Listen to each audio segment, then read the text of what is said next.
Baik. Assalamualaikum warahmatullahi wabarakatuh.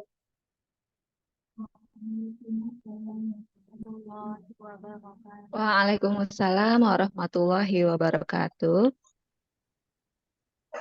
Alhamdulillahirabbil alamin. Wa bihi nasta'in wa ala umuri dunya waddin. Wassalatu wassalamu ala asyrofil anbiya'i wal mursalin wa ala alihi wa sahbihi ajma'in. Amma ba'd.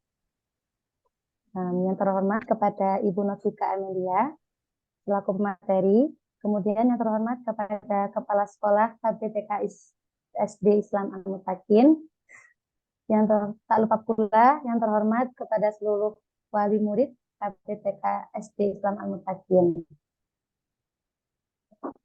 Baik, yang pertama ada sambutan dari Kepala Sekolah KBTK SD Islam Al-Mutakin kepada Ibu Indra Syarifah.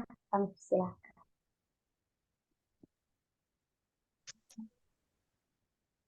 Bismillahirrahmanirrahim. Assalamualaikum warahmatullahi wabarakatuh. Waalaikumsalam warahmatullahi wabarakatuh.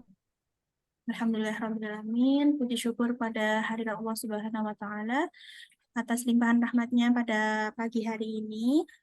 Alhamdulillah kita semua bisa berkumpul dalam kegiatan rutin parenting yang dilaksanakan setiap bulannya. Saya ucapkan terima kasih kepada Ibu Novika Amelia yang sudah berkenan pada pagi hari ini untuk mengisi kepada kegiatan parenting hari ini. Parenting hari ini kita mengambil tema khusus ya para bunda semuanya tentang peran penting ayah dalam mendidik anak. Jadi tidak hanya peran ibu saja yang penting dalam mendidik anak, tapi peran ayah juga sangat penting. Maka dari itu kita akan belajar hari ini bagaimana seharusnya peran ayah dalam keluarga dan pentingnya peran ayah ini dalam pendidikan anak semuanya. Baik, mungkin itu saja sambutan dari saya. Apabila nanti mungkin ada pertanyaan dari para wali murid, silahkan bisa langsung bertanya, raise hand, ataupun nanti mungkin melalui chat seperti itu. Mungkin saya juga bisa menghimbau kepada seluruh wali murid untuk bisa menghidupkan kameranya bersama-sama, kita belajar bersama hari ini. Mungkin itu saja dari saya. Terima kasih. Wassalamualaikum warahmatullahi wabarakatuh. Waalaikumsalam warahmatullahi wabarakatuh. Nah, acara selanjutnya untuk kelancaran acara pada pagi hari ini, mari kita mendengarkan bersama-sama pembacaan tilawah yang akan dibawakan oleh Ananda Fatimah.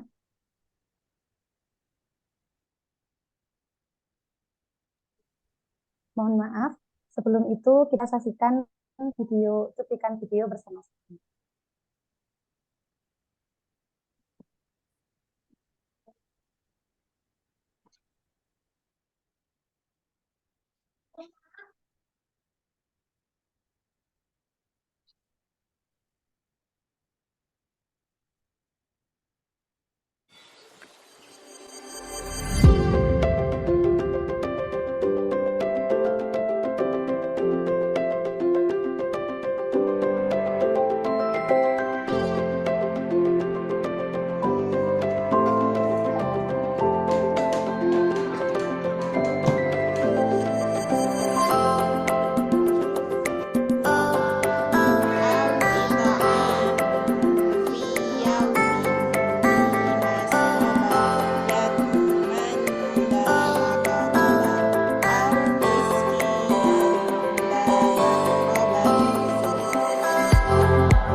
Yang masih menentukan amplop lagi. ya. Itu.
Itu apa? Alhamdulillah. Ustaz. Terusan Ya, kita sudah Ustaz udah.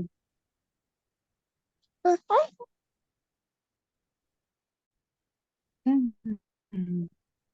Aku. baru saja kita sudah video dari ada beberapa kutipan video yang ada kegiatan aksi peduli Palestina. Dari kegiatan ini di mana kita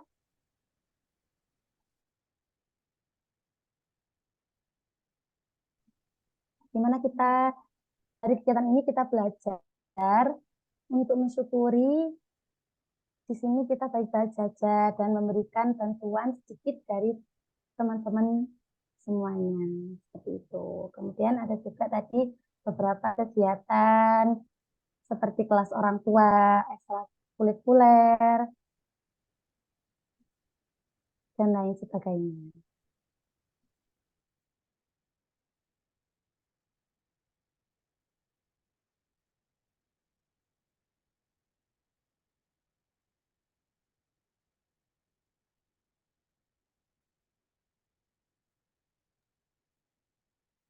Baik, saya bacakan dulu CV pemateri kita hari ini. Nama Ibu Novika Amelia. Beliau adalah seorang sales supervisor mandira.id. Kemampuan beliau yaitu trainer read, aloud, and think.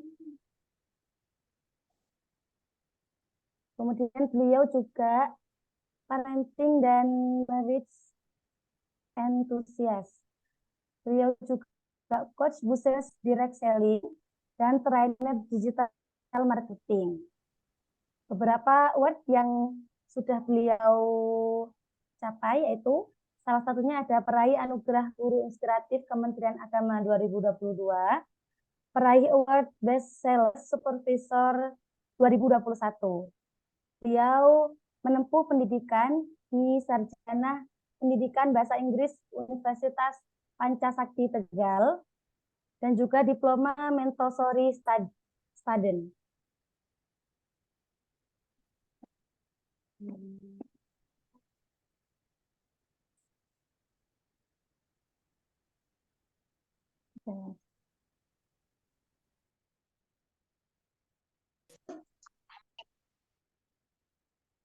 Baik, selanjutnya yaitu demi kelancaran acara pada pagi hari ini, marilah kita mendengarkan pembacaan tilawah yang akan dibawakan oleh Ananda Fatimah dari kelas 3 SD. Dan sari tilawah yang akan dibawakan oleh Ibu Ilmi. Kepadanya kami persilahkan. Assalamualaikum warahmatullahi wabarakatuh. Bismillah. Waalaikumsalam warahmatullahi wabarakatuh. Bismillahirrahmanirrahim. Ya ayyuhal mudassir fa'adir wa rabbaka fakabbir wa siyabaka fatahhir wa rujza fahjur wa la tamnun tastaksir wa li rabbika fasbir fa idza nukira fin naqur fadzalika yaumaidin yaumun asir alal kafirina ghairu yasir. Sadaqallahul azim.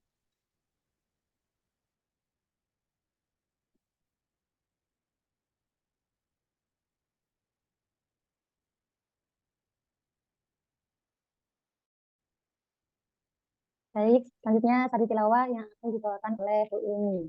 Kepada Bu Ilmi, kami persilahkan.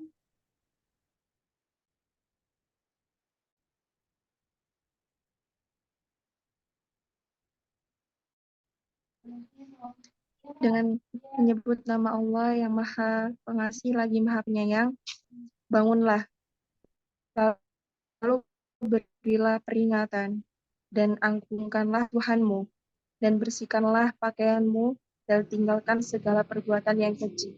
Dan janganlah engkau Muhammad memberi dengan maksud memperoleh balasan yang lebih banyak. Dan karena Tuhanmu bersabarlah, maka apabila sangkala ditiup, maka itulah hari yang serba sulit. Bagi orang-orang kafir tidak mudah. Maha suci Allah dengan segala firman-Nya. Terima kasih kepada Ananda Fatimah dan Bu Ilmi. Acara selanjutnya yaitu penyampaian materi oleh Ibu Nurfika Abelia. Kepada beliau kami persilahkan.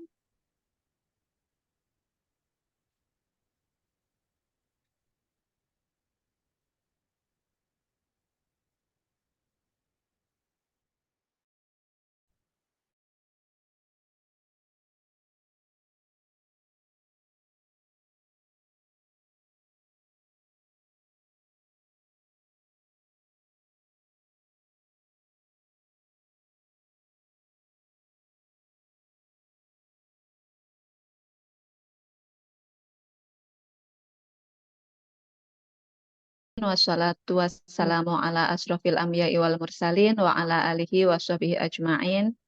Raditu billahi rabba wa bil islami dina wa bi Muhammadin nabiyya wa rasula. Allahumma sholli ala sayyidina Muhammad al-fatihi lima ughliq wal khatimi lima sabaq nasril haqqi bil haqq wal hadi ila siratikal mustaqim wa ala alihi wa sahbihi ajma'in amma ba'du. Alhamdulillah, selamat pagi Bapak Ibu wali santri dan Ibu guru dari KB, TK, dan SD Islam Al-Mutakin. Apa kabar semuanya? Alhamdulillah, baik. Alhamdulillah. Senang sekali pagi ini saya diundang dalam acara Parents Meeting di KB, TK, dan SD Islam Al-Mutakin. Pagi ini saya diminta untuk berbagi gitu ya, sharing-sharing tentang peran ayah dalam pengasuhan. Saya yakin di sini ibu-ibu sudah cukup familiar ya dengan bahasan ini, apalagi sekarang di sosial media ada berbagai macam kampanye ya untuk membangkitkan peran ayah dalam pengasuhan. Mulai banyak yang bersuara gitu ya untuk mengingatkan para ayah untuk kembali ke rumah ya mendidik anak-anak ya, tidak hanya fokus mencari nafkah. Nah, sebelumnya boleh saya tanya dulu nih, ayah-ayah di sini di rumah masing-masing sudah cukup aktif berperan dalam mengasuh dan bekerja sama di rumah belum ya? Boleh diketik di kolom komentar. Ibu-ibu di sini. Apakah para ayahnya sudah aktif? Sudah, alhamdulillah ya. Alhamdulillah. Ada lagi?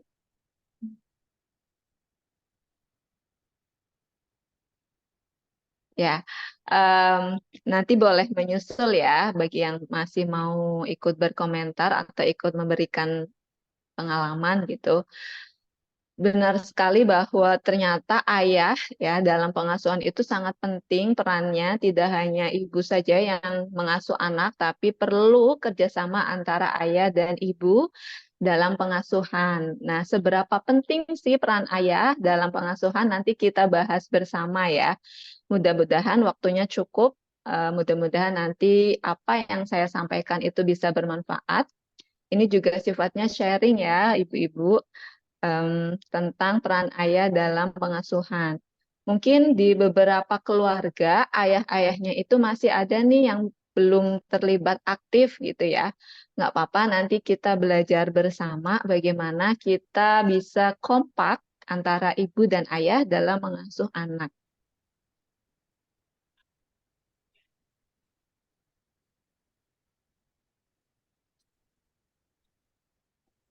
Nah, tadi sudah diperkenalkan ya profil saya. Saya kenalkan lagi sedikit ya, saya Novika Amelia.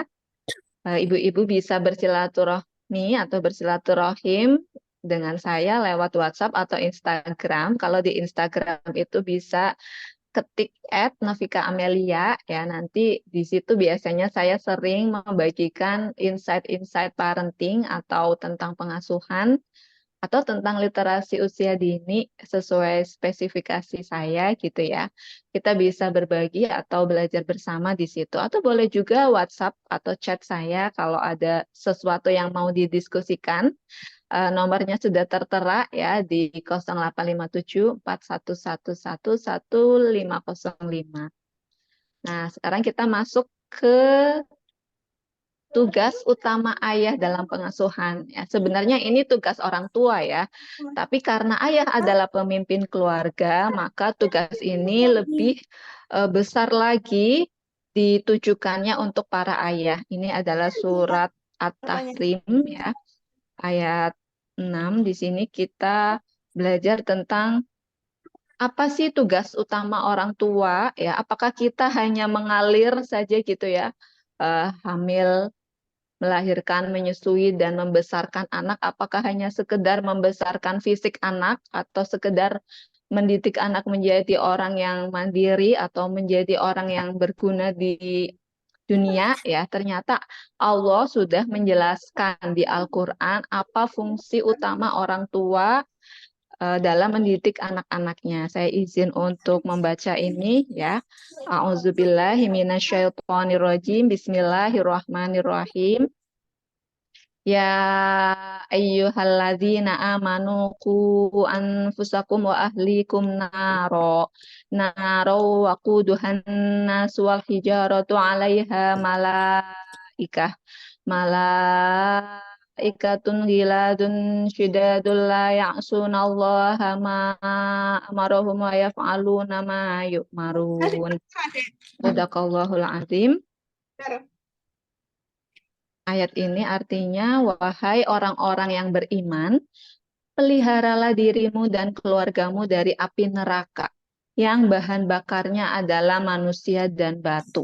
Penjaganya malaikat-malaikat yang kasar, keras, dan tidak mendurhakai Allah terhadap apa yang diperintahkannya kepada mereka, dan selalu mengerjakan apa yang diperintahkan. Surat At-Tahrim ayat 6. Nah, dalam surat ini Allah mengingatkan bahwa tugas utama seorang ayah, orang tua gitu ya, terutama ayah adalah memelihara anak dan istrinya dari api neraka, menjauhkan anak dan istrinya dari api neraka. Dengan apa? Dengan mendidik ketaatan kepada anak dan istri. Ya, bagaimana caranya ayah itu bisa membawa keluarganya menjadi calon-calon penghuni surga, alih-alih menjadi calon penghuni neraka ya. Maka tugas seorang ayah ya itu sangat penting dan sangat berat gitu ya, tidak hanya sekedar memberikan nafkah, tapi juga harus mendidik ketauhidan anak gitu ya, mengajarkan syariat, terus mengajarkan bagaimana cara hidup yang baik di dunia dan di akhirat. Nah, terus kalau sudah ada nih panduan dari Allah bahwa tugas ayah adalah untuk memelihara dirinya sendiri dan keluarganya dari api neraka, lalu bagaimana penerapannya? Nah, dalam Al-Quran sendiri sudah ada banyak ayat-ayat Al-Quran yang menjelaskan tokoh-tokoh keteladanan dari ayah-ayah yang kisahnya itu dicantumkan dalam Al-Quran ya. Masya Allah sekali, ternyata di Al-Quran itu dialog-dialog pengasuhan lebih banyak disampaikan dari ayah ke anak daripada dari ibu ke anak ya, karena ternyata memang sepenting itu fungsi ayah untuk mengajarkan ketauhidan, ketaatan ya, dan bagaimana menghindari kesyirikan kepada Allah. Dan kisah-kisah itu ya diperoleh dari para orang-orang pilihan ya, para kekasih Allah, yaitu para nabi-nabinya.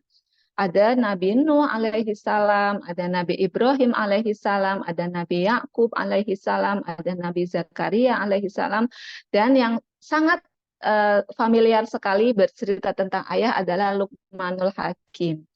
Nah, coba kita lihat ya, apa saja peran ayah dalam setiap kisah para nabi tersebut.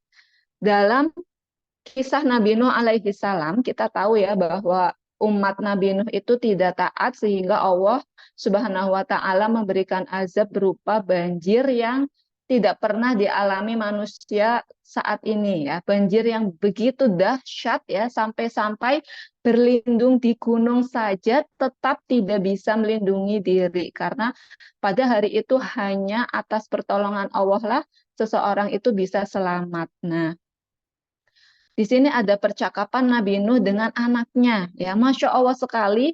Di sini kita diperlihatkan bagaimana kasih sayang seorang ayah kepada anaknya saat Allah itu mau menurunkan azab. Ya, kita bisa lihat di layar ya. Saya bacakan terjemahannya saja.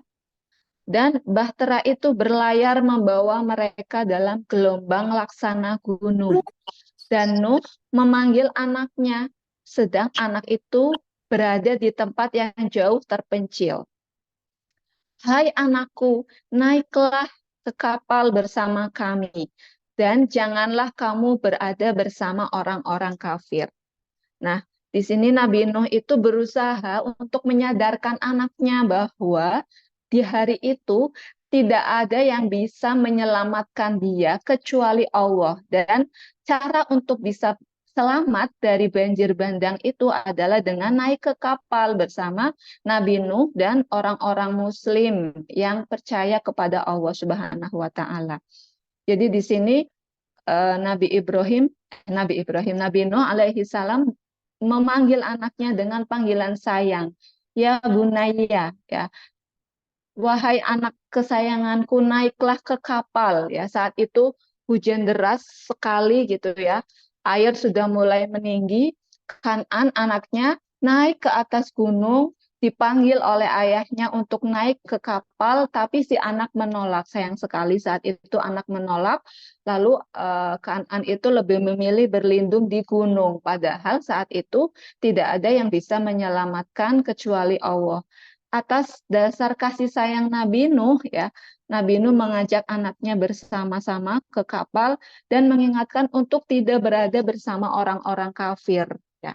Tapi namanya kita berusaha ya, yang penting kita berikhtiar dulu. Masalah apakah nanti anak kita menjadi anak yang solih itu adalah kehendak Allah. Dan dalam cerita Nabi Nuh kita tahu bahwa anaknya itu justru memilih untuk tidak naik ke kapal dan tetap dalam kekafirannya. Selanjutnya, kalau tadi Nabi Nuh itu antara ayah dan anak yang tidak mau beriman, dalam percakapan Nabi Ibrahim alaihissalam dengan anaknya, yaitu Nabi Ismail alaihissalam, kita bisa menemukan kisah tentang ketauhidan yang luar biasa antara ayah dan anaknya. Dalam kisah Nabi Ibrahim ini, kita tahu bahwa kisah ini menjadi sebuah pelajaran penting dalam kita umat Islam, yang bahkan kisahnya itu menjadi rujukan terlaksananya ibadah haji dan ibadah kurban ya. Karena pada saat itu adalah kisah yang sangat menggugah ya. Kita baca bersama terjemahannya. Ketika anak itu sampai pada umur ia sanggup bekerja bersamanya, Ibrahim berkata, "Wahai anakku, anakku, sesungguhnya aku bermimpi bahwa aku menyembelihmu. Pikirkanlah apa pendapatmu. Dia Ismail menjawab, wahai anakku, wahai ayahku, lakukanlah apa yang diperintahkan Allah kepadamu. Insya Allah engkau akan mendapatiku termasuk orang-orang yang sabar. Surat As-Saffat ayat 102. Dalam percakapan ini terdapat beberapa hikmah yang bisa kita ambil ya. Yang pertama adalah bahwa ketika Allah memberikan Nabi Ibrahim seorang anak yang sangat lama dia nanti-nantikan, yang sangat lama beliau inginkan ya.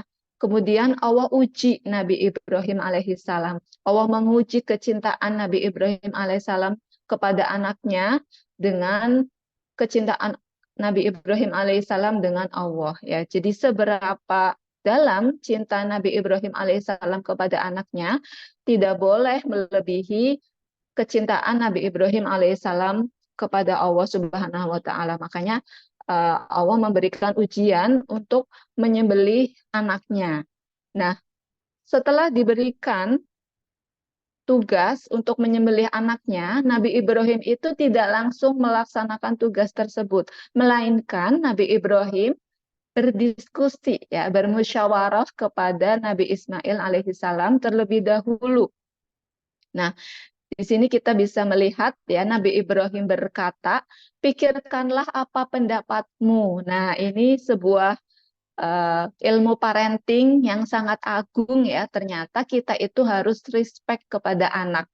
Ketika kita mau melakukan sesuatu terkait dengan anak, kita perlu memperoleh pendapatnya terlebih dahulu. Kita perlu menanyakan bagaimana pendapat anak terhadap sesuatu yang akan kita lakukan. Nah, Masya Allah sekali di sini Nabi Ismail alaihissalam atas didikan dan ketauhidan Nabi Ibrahim alaihissalam dan Bunda Hajar, karena keimanan Nabi Ismail alaihissalam pun sudah terbangun, sudah sangat kokoh, beliau Nabi Ismail alaihissalam menjawab, wahai ayahku, lakukanlah apa yang diperintahkan Allah kepadamu. Insya Allah engkau akan mendapatiku termasuk orang-orang yang sabar.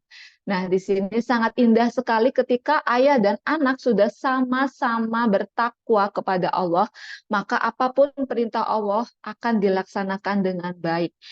Dan atas kesabaran dan keikhlasan serta ketulusan mereka berdua, Allah Subhanahu wa taala menggantikan Nabi Ismail alaihissalam dengan seekor domba, dan sehingga Nabi Ibrahim alaihissalam dan anaknya itu lulus ujian ya, lulus ujian ketaatan kepada Allah, sampai-sampai apa yang terjadi kepada Nabi Ibrahim dan Nabi Ismail alaihissalam ini dijadikan syariat berkurban, sehingga setiap tahun kita memperingatinya dalam Idul Adha ya, dalam kegiatan ibadah haji dan kurban. Nah, berikutnya ada pemeliharaan Nabi Zakaria alaihissalam terhadap Maryam ya. Seperti kita tahu bahwa Maryam binti Imran itu lahir setelah tidak lama setelah lahir, Maryam itu qadarullah ditinggal sama ibunya, sedangkan ayahnya Imran itu sudah meninggal terlebih dahulu, sehingga ketika Maryam itu kecil, pengasuhan itu diambil alih oleh Nabi Zakaria. Nah, Nabi Zakaria sendiri saat itu belum memiliki anak ya, sehingga Allah percayakan untuk memelihara Maryam. Di dalam asuhan Nabi Zakaria alaihissalam, Maryam tumbuh menjadi anak yang sangat taat kepada Allah, bahkan termasuk dalam salah satu wanita yang sudah dijamin masuk surga ya. Atas ketaatannya, Maryam itu bahkan mendapatkan makanan dari sisi Allah ya, tanpa dia harus mencari makanan, Allah yang memberikan makanan itu. Ini tertulis dalam surat Ali Imran ayat 37. Kita baca artinya. Maka Tuhannya menerimanya sebagai nazar dengan penerimaan yang baik dan mendidiknya dengan pendidikan yang baik. Dan Allah menjadikan Zakaria pemeliharanya. Setiap Zakaria masuk untuk menemui Maryam di mihrab, ia mendapati makanan di sisinya. Zakaria berkata, "Hai Maryam, dari mana kamu memperoleh makanan ini?" Maryam menjawab, "Makanan itu dari sisi Allah. Sesungguhnya Allah memberi rezeki kepada siapa yang dikehendakinya tanpa hisab." Nah, jadi atas didikan Nabi Zakaria alaihi salam, beliau seorang nabi, ya, seorang pemimpin kaum Bani Israel saat itu. Beliau juga mengasuh Maryam ya dari kecil dan mendidik Maryam menjadi hamba Allah yang sangat taat, ya, sangat taat sekali. Bahkan Maryam itu nantinya kelak akan melahirkan, menikah terlebih dahulu, ya, merupakan sebuah mukjizat yang besar dan bukti bahwa Maryam itu merupakan hamba-hamba terpilih, ya, hamba terpilih Allah Subhanahu wa taala. Berikutnya ada juga tentang ingatan Nabi Yusuf alaihi salam akan ayahnya yang mencegahnya berbuat maksiat. Kisah ini juga sudah cukup kita kenal, ya, bagaimana Nabi Yusuf alaihi salam itu sempat diperosokkan ke sumur oleh saudara-saudaranya, lalu ditemukan oleh saudagar, lalu dipelihara, ya, lalu dijadikan pelayan, dan saat Nabi Yusuf alaihi salam sudah tumbuh menjadi pemuda, beliau sangat tampan gitu ya, bahkan banyak yang bilang bahwa ini bukan manusia, ini sudah seperti malaikat, ya, saking tampannya Nabi Yusuf alaihi salam, dan bahkan ketampanannya itu sempat membuat Zulaikha gitu ya, perempuan yang termasuk majikannya itu tergoda untuk berbuat maksiat. Nah, di sini kita baca, ya, sesungguhnya wanita itu telah bermaksud melakukan perbuatan itu dengan Yusuf, dan Yusuf pun bermaksud melakukan pula dengan wanita itu, andai kata dia tidak melihat tanda dari Tuhannya. Demikianlah agar kami memalingkan daripadanya kemungkaran dan kekejian. Sesungguhnya Yusuf itu termasuk hamba-hamba kami yang terpilih. Nah, dalam sebuah tafsir Al-Quran, ya, dikatakan bahwa dia, andai kata dia tidak melihat tanda. Nah, tanda dari Tuhannya itu berupa apa?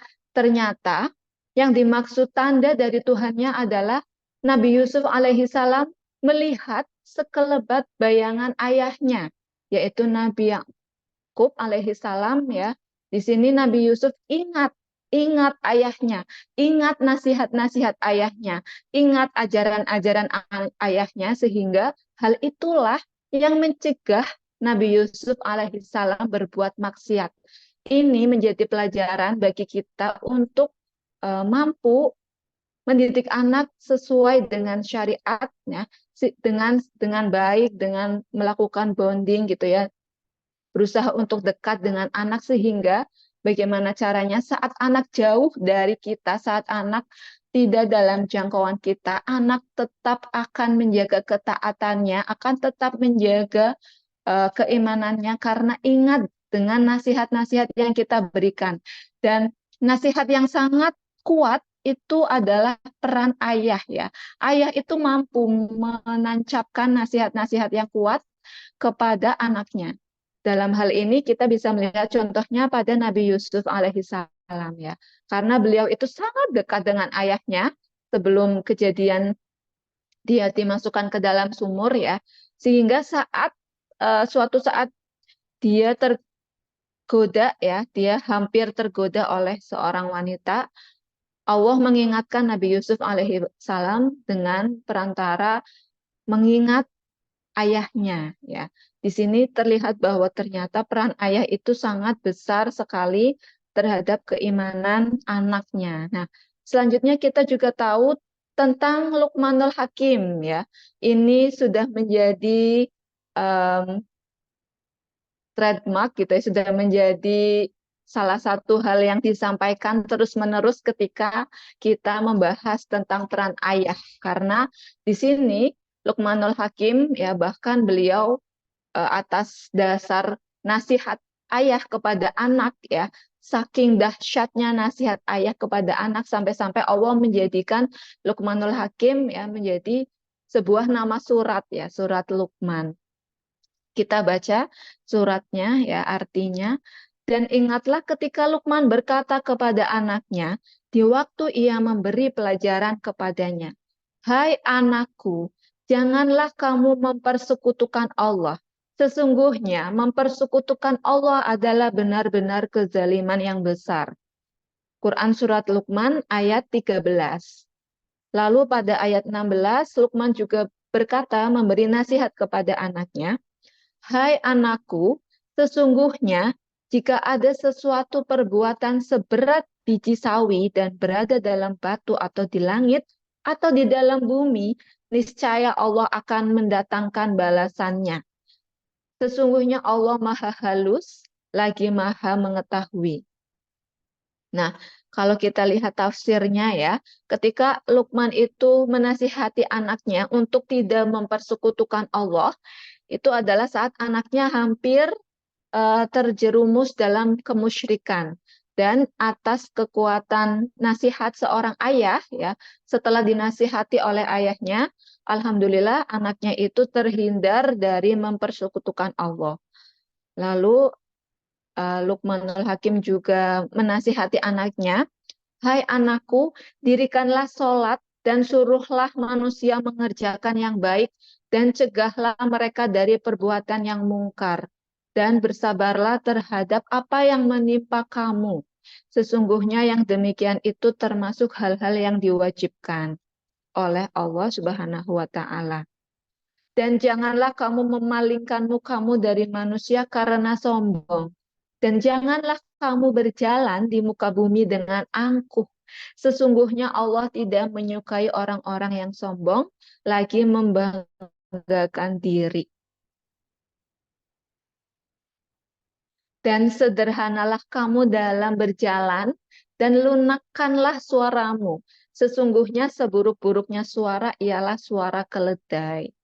Nah, di sini kita bisa mengambil pelajaran ya. Ini bisa jadi kurikulum keluarga Islam ya, keluarga Muslim, bahwa hal yang pertama-tama perlu kita ajarkan ke anak adalah tentang tauhid, bahwa kita tidak boleh mempersekutukan Allah ya, karena itu adalah sebuah dosa besar, sebuah kezaliman yang besar ya. Tapi tentu cara-caranya itu bertahap sesuai usia ya. Kalau usia TK, usia SD ya, kita masih perlu mengajarkan ketauhidan dengan kelembutan ya. Terus setelah itu kita mengajarkan anak bahwa segala sesuatu yang kita lakukan ya, baik itu keburukan ataupun kebaikan, akan didatangkan balasannya oleh Allah Subhanahu wa Ta'ala.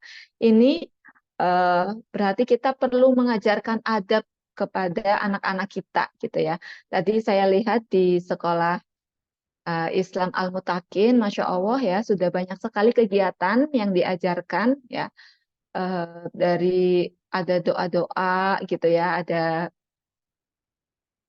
tadi apa Umi gitu ya, belajar Quran metode Umi. Nah, hal-hal yang terkait dengan pendidikan Islam itu harus kita dahulukan sebelum anak mempelajari pelajaran lain di luar materi yang tentang keislaman. Lalu kita juga perlu mengajarkan anak untuk mendirikan sholat dan mengerjakan yang baik, lalu mencegah perbuatan yang mungkar. Untuk bersabar kepada Allah atas apa yang menimpa diri kita, juga untuk menjauhi sifat sombong dan berlaku sederhana. Nah, Masya Allah sekali ya, dialog antara ayah dan anak ternyata ada banyak di Al-Quran yang semuanya bisa kita ambil pelajaran dan hikmahnya. Semoga nanti ayah-ayah di rumah ya itu akan bisa meneladani kisah para Nabi dan Rasul serta Luqmanul Hakim tadi. Nah, selain dari Al-Quran, ternyata ini juga berkolerasi erat ya dengan penelitian-penelitian yang dilakukan untuk mengetahui apa sih efek dari pengasuhan ayah terhadap anaknya. Di sini saya menyajikan penelitian yang dilakukan oleh Fatherhood Project, yaitu sebuah lembaga non-profit yang concern dengan dunia pengasuhan dan pendidikan anak. Ya. Di sini ada 10 fakta menarik tentang keterlibatan ayah dalam pengasuhan. Masya Allah sekali ya ibu-ibu. Ternyata ada banyak temuan terkait peran ayah dalam pengasuhan. Yang pertama tentang bonding. Bonding antara ayah dan bayi itu bisa sama seperti ibu dan bayi jika ayah mau terlibat dalam pengasuhan sejak bayi lahir atau sejak anak lahir. Ini maksudnya gimana? Bagaimana ayah itu bisa membangun bonding yang kuat, sekuat bonding antara ibu dan anak, ya? Itu dengan ikut terlibat dalam pengasuhan. Mungkin banyak ayah yang masih bingung ya. Kalau ayah itu kan nggak bisa hamil, nggak bisa melahirkan, nggak bisa menyusui. Lalu bagaimana caranya biar ayah ikut terlibat? Nah, ternyata caranya ayah itu menjadi support utama ya, support utama ibu saat ibu mengalami kehamilan, melahirkan, menyusui, dan membesarkan anak. Jadi ketika ibu menyusui misalnya, ayah yang menghandle pekerjaan rumah sementara ibu bisa fokus menyusui.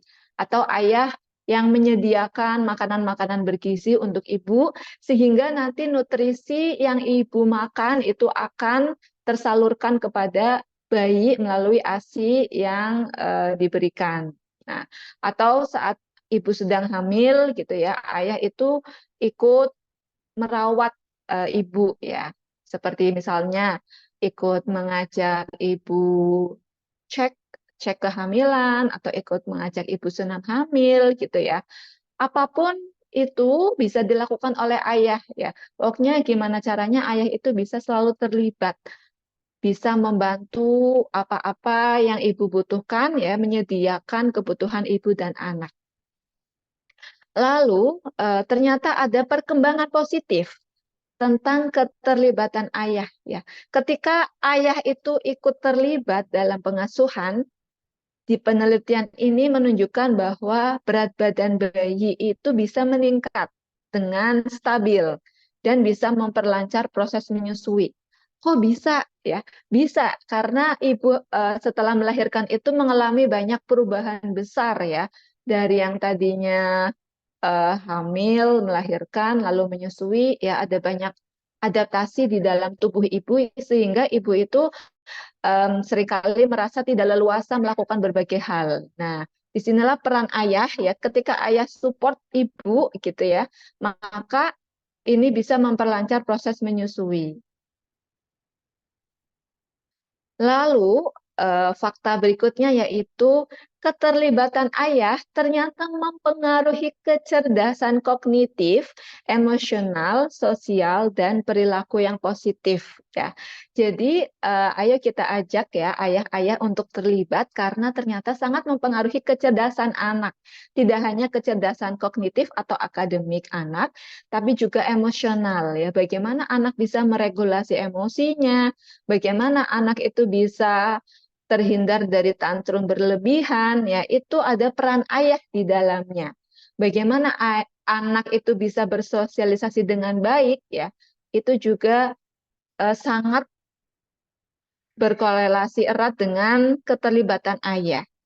Selain itu, anak itu bisa tumbuh dengan sehat mental, itu juga keterlibatan ayah, ya. Keterlibatan ayah bisa menurunkan tingkat depresi anak, kehamilan usia remaja, juga putus sekolah. Nah, ketika anak itu depresi, ya peran ayah sebagai pelindung, pemberi rasa aman itu sangat penting sekali. Makanya ketika anak dekat dengan ayah, ya anak itu cenderung sedikit berpotensi mengalami depresi. Lalu ayah itu pembentuk kehidupan, keterlibatan ayah saat anak sedang bermain gitu ya atau belajar itu berpengaruh pada cara anak menjalani kehidupan hingga dewasa. Ternyata apa yang kita lakukan ya ketika anak masih usia dini, masih usia TK, masih usia KB gitu ya, itu akan terekam dalam benak anak dan akan terus terbawa sampai mereka itu dewasa. Maka keterlibatan ayah dari anak-anak masih kecil itu sangat penting. Terus ketika ayah LDM bagaimana? Nah, ternyata ketika ayah itu melakukan LDM, ayah itu tetap bisa aktif berkomunikasi dengan anak, apalagi sekarang sudah sangat canggih sekali teknologinya ya. Jadi tidak ada alasan ayah LDM itu jauh dari anak. Meskipun LDM, saat ayah itu tetap terlibat dalam pengasuhan, misalnya setiap hari itu rutin video call dengan anak, ya, lalu terus mau mendengarkan anak, misalkan saat itu hari itu anak bercerita tentang bagaimana sekolahnya, bagaimana kehidupan pertemanannya, lalu ayahnya mau mendengarkan, ayahnya mau menyimak, itu akan membentuk sebuah bonding jarak jauh ya, meskipun ayahnya itu jauh dari anak secara fisik, tapi kedekatan dengan ayahnya itu akan tetap terbangun.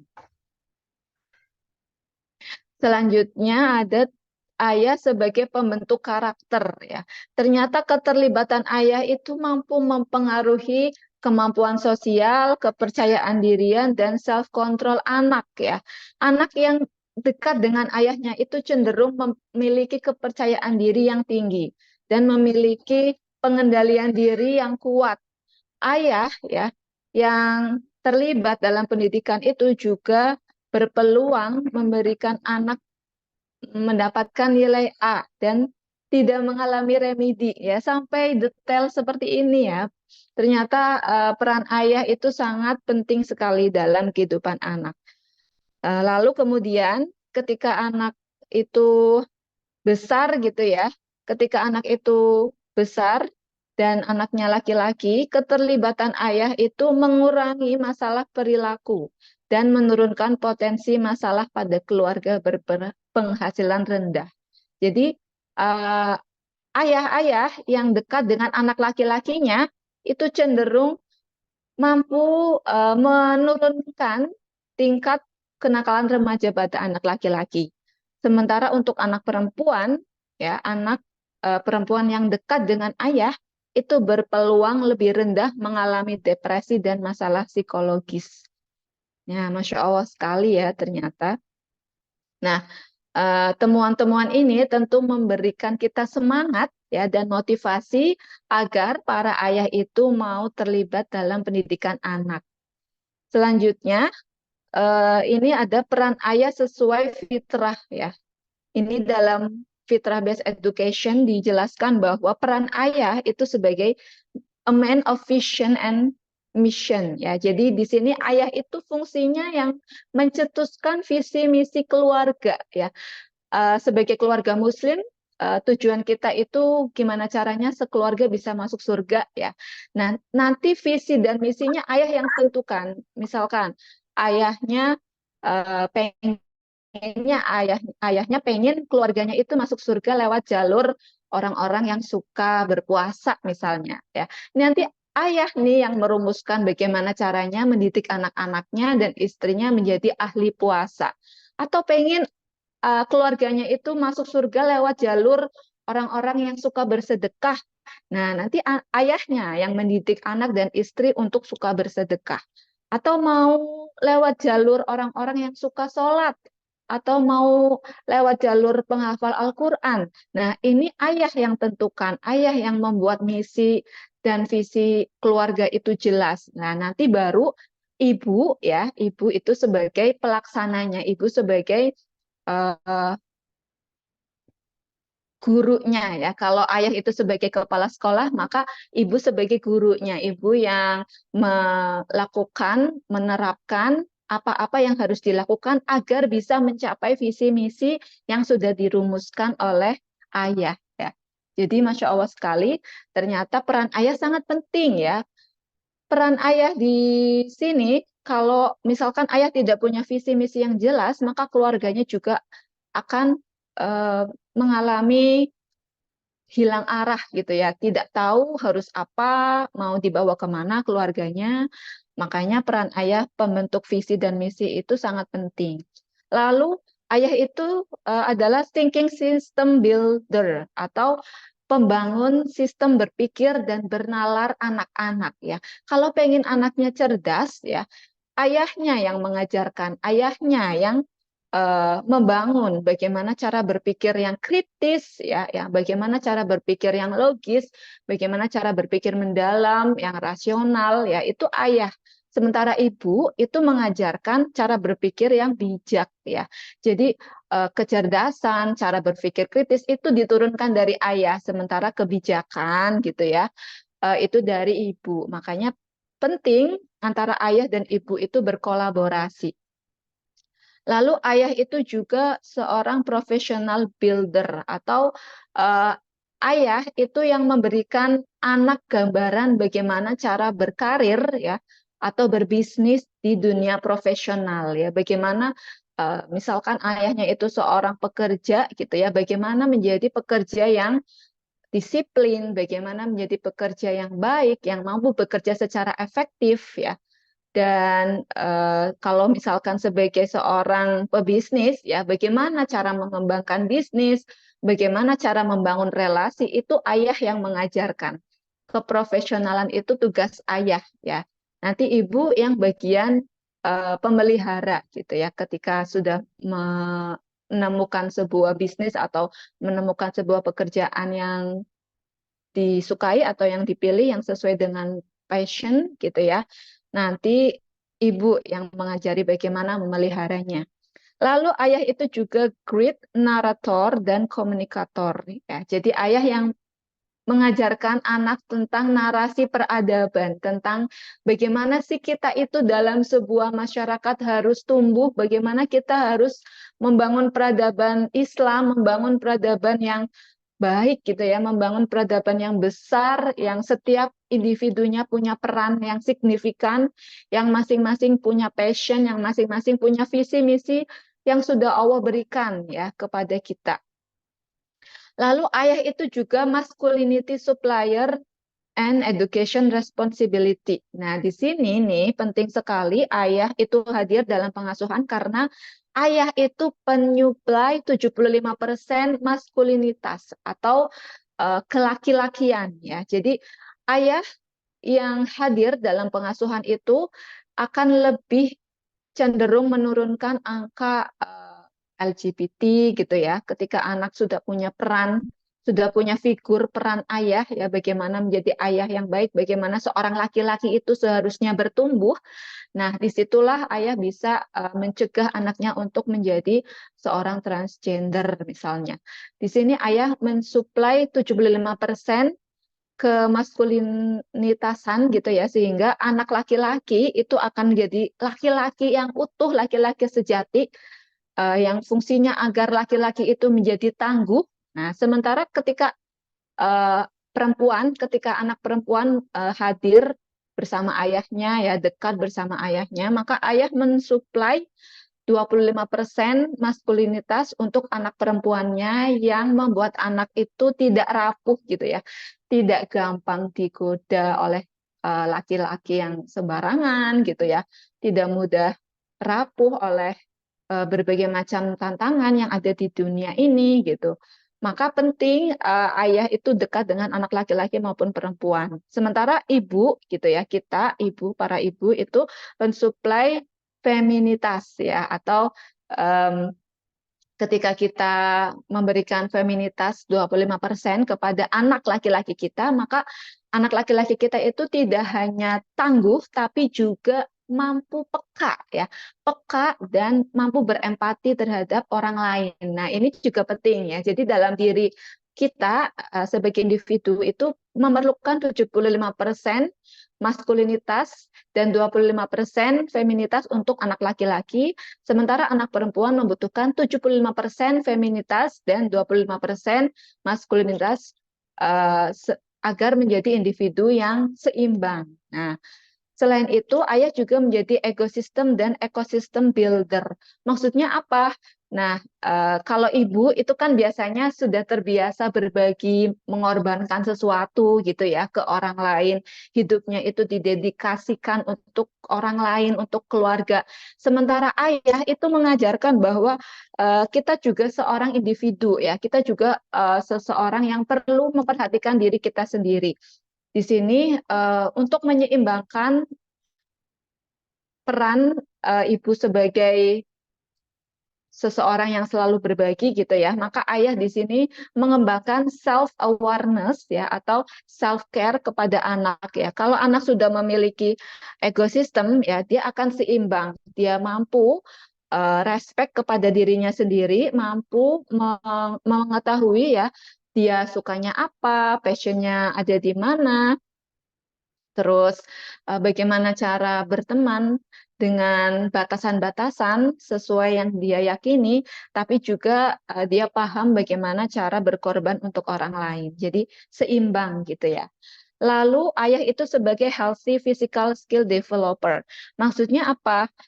Di sini ayah sebagai seorang laki-laki itu menjadi teladan dalam memelihara kesehatan fisik ya terhadap pola gerak gitu ya. Biasanya ayah itu kan yang lebih sering terlihat berolahraga gitu ya. Nah, di sini tuh menjadi contoh anak-anak untuk memelihara kesehatan fisik ya. Sementara ibu itu lebih cenderung pada kesehatan em, mental gitu ya, kelembutan gitu ya terhadap bagaimana menjaga nutrisi anak-anak. Nah, jadi kesehatan fisik yang berupa olahraga, berupa bagaimana ketahanan diri itu tugasnya ayah. Sementara ibu, kita memelihara kesehatan secara mensuplai makanan-makanan yang bergizi, membuat menu harian untuk anak dan keluarga gitu ya. Jadi saling terkait, saling melengkapi. Lalu ayah itu seorang personal growth coach dan agility builder. Nah, maksudnya apa? Ayah itu adalah seorang coach ya atau seorang penasihat gitu ya, penasihat pribadinya anak-anak ya. Anak-anak bisa tumbuh dewasa itu melihat ayahnya ya. Ketika anak dekat dengan ayah ya, anak akan melihat oh menjadi seorang dewasa itu seperti ini gitu ya. Bagaimana cara bertanggung jawab, bagaimana cara disiplin ya, bagaimana cara tangguh menghadapi berbagai macam situasi, itu ayah yang mengajarkan, itu ayah yang menumbuhkan ya.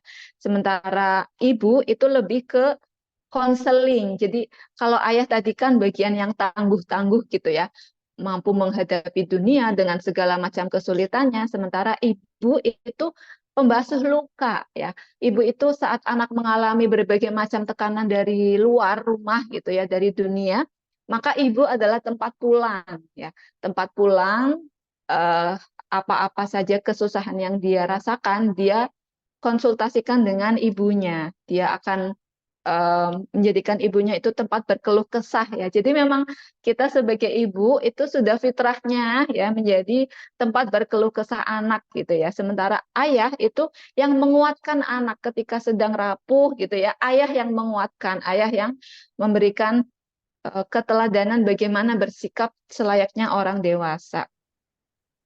Nah, yang terakhir adalah saat kita sudah tahu nih ya bagaimana peran ayah dalam keluarga itu sebegitu penting, maka kita perlu kompak mendidik anak ya.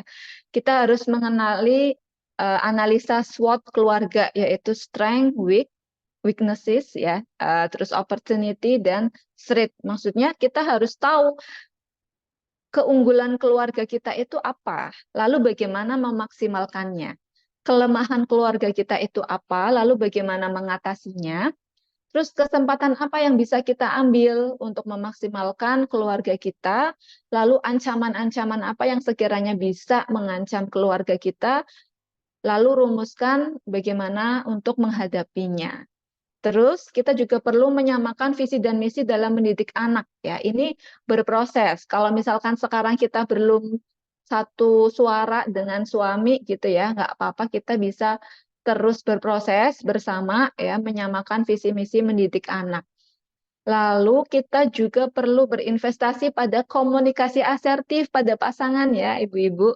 Jadi di sini hmm, komunikasi asertif itu maksudnya bagaimana kita menyampaikan sesuatunya dengan tegas, tapi tidak menyakiti ya. Kita bisa menyampaikan apa unek-unek kita kepada pasangan ya tanpa em, membentak-bentak misalkan atau tanpa menyindir-nyindir gitu ya.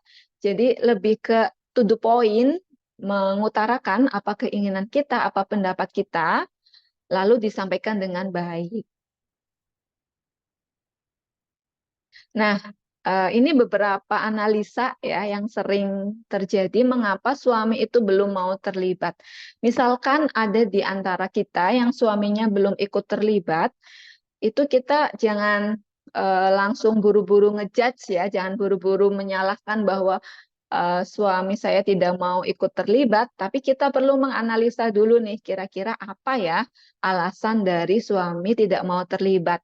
Yang pertama misalkan bisa jadi itu karena ayah lelah bekerja gitu ya, apalagi di kota besar banyak ayah yang bekerja dari subuh lalu pulang ke rumah setelah Isya ya. Jadi 5 waktu sholat dihabiskan di luar rumah ya. Bayangkan betapa lelahnya ya. Maka ketika diminta untuk ikut mengasuh, tenaganya sudah habis gitu ya, energinya sudah habis sehingga lebih cenderungnya kalau di rumah pengennya istirahat. Lalu kadangkala nih ayah-ayah ini selalu salah di mata istri ya. Misalkan ayah mau membantu anak mandi dan ganti baju, bajunya nggak matching gitu ya. Em, Atasannya pakai warna pink, bawahannya pakai warna kuning misalkan, yang bukan sepadan, yang bukan pasangannya. Terus kita nih ibu-ibu ngomel, gimana sih ayah kayak gini gitu ya.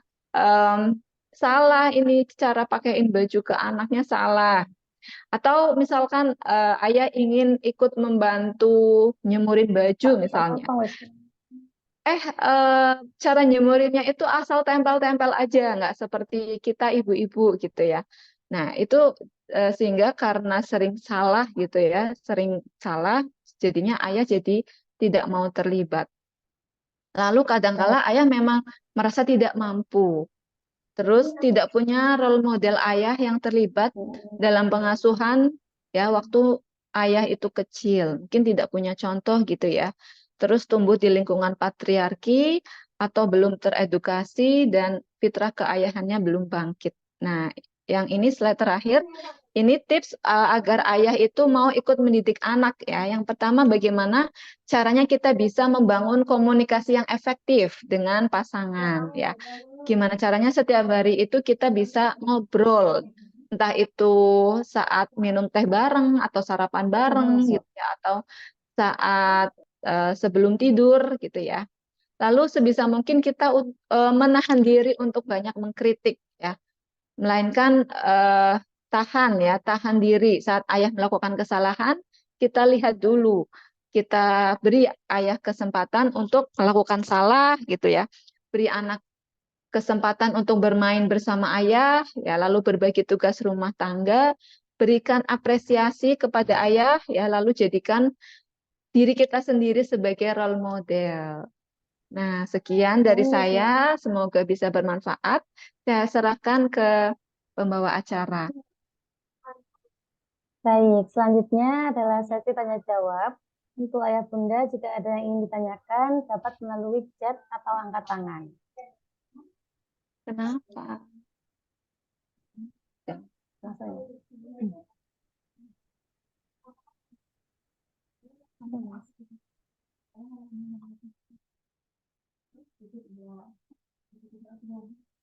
Ini ada pertanyaan dari salah satu ibu guru.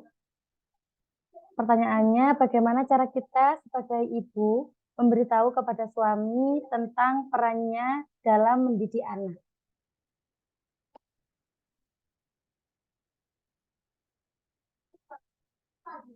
Mungkin itu. Oke, bagaimana caranya kita menyampaikan ke suami atau pasangan gitu ya, bagaimana ikut terlibat dalam pengasuhan. Nah, ini itu berproses ya ibu-ibu karena seperti yang kita tahu Indonesia itu masyarakatnya cenderung patriarki. Dari dulu itu tidak banyak para ayah yang ikut terlibat dalam pengasuhan. Jadi kita pertama melihat dulu posisi suami itu seperti apa, kita lihat background-nya, apakah dulu saat masih kecil ayah dari suami itu juga ikut terlibat dalam pengasuhan ya. Kalau misal ayah dari suami atau bapak mertua kita itu kecil dari suami kecil sudah ikut terlibat, insya Allah suami juga akan otomatis ya ikut terlibat dalam pengasuhan. Tapi kalaupun misalkan tidak, ya tidak apa-apa, kita tetap bisa memulai dari awal ya. Kita bisa memulai dari awal, ya, caranya itu kita bisa belajar parenting terlebih dahulu, kita sendiri ya belajar parenting, lalu mempraktekkan ilmu yang sudah kita ketahui, kita tunjukkan ke suami bagaimana cara mengasuh yang baik, bagaimana cara mengasuh yang benar ya. Biasanya suami-suami itu baru mau tergugah gitu ya untuk ikut mengasuh saat melihat istrinya itu benar-benar menerapkan ilmu parenting ya. Jadi kita nggak bisa misalnya ya kita bilang ya katanya ayah itu harus begini-begini kalau sesuai ilmu parenting. Nah, suami itu biasanya ya melihat kita sebagai istri gitu ya, bagaimana kita bersikap kepada anak, bagaimana kita bersikap kepada dia sebagai suami, ya bagaimana kita berperan sebagai istri dan ibu itu tidak luput dari perhatian suami. Saat suami merasa, oh kayaknya istri saya ada perubahan nih setelah ikut berbagai macam kelas parenting misalnya. Jadi lebih sabar, jadi lebih lembut ya, jadi lebih lembut ke anak maupun ke suami gitu ya.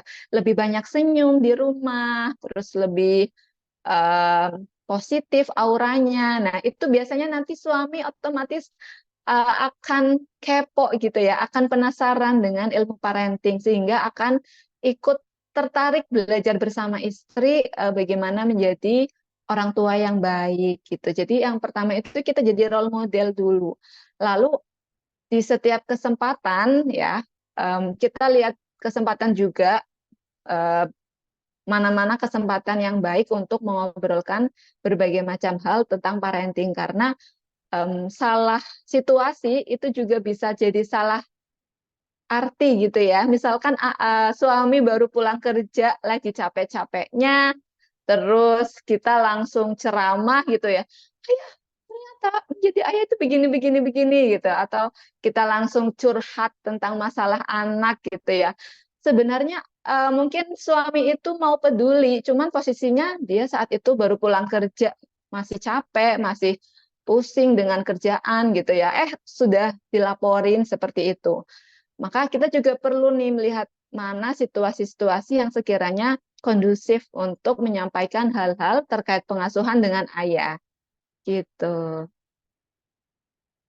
Mm-mm. Baik, terima kasih atas jawabannya. Ini ada salah satu wali murid, Bu Rafika, yang bertanya. Mm-mm. Assalamualaikum warahmatullahi wabarakatuh. Izin bertanya, bagaimana jika si ayah suka menggoda anaknya hingga si anak marah-marah, yang pada akhirnya anak marah hingga berani memukul ayahnya. Padahal maksud ayahnya hanya bercanda karena gemes. Seperti itu.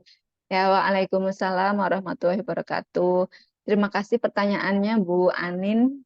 Ya, bagaimana jika si ayah suka menggoda anaknya? Nah, ya ayah itu selain sebagai pemimpin gitu ya, kadangkala ayah itu salah satu yang penyuplai humor di rumah gitu ya, karena biasanya kalau sudah pusing di kantor nih, di rumah ya pengennya yang asik-asik aja gitu ya.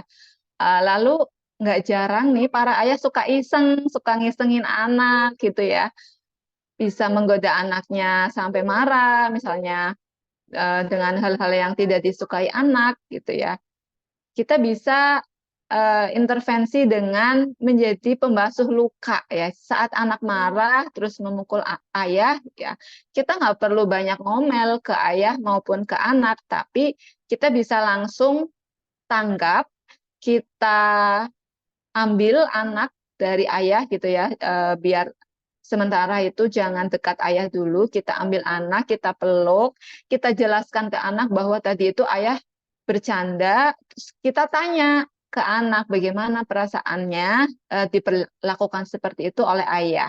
Ketika anak mengatakan bahwa em, dia tidak nyaman, dia tidak suka, ya maka kita menjadi apa namanya ya, yang memediasi antara ayah dan anak. Kita bisa katakan ke ayah, ayah ternyata Ade itu nggak suka diledekin gitu ya. Ade tuh kesel kalau ayah ngeledekin dia sampai dia marah gitu.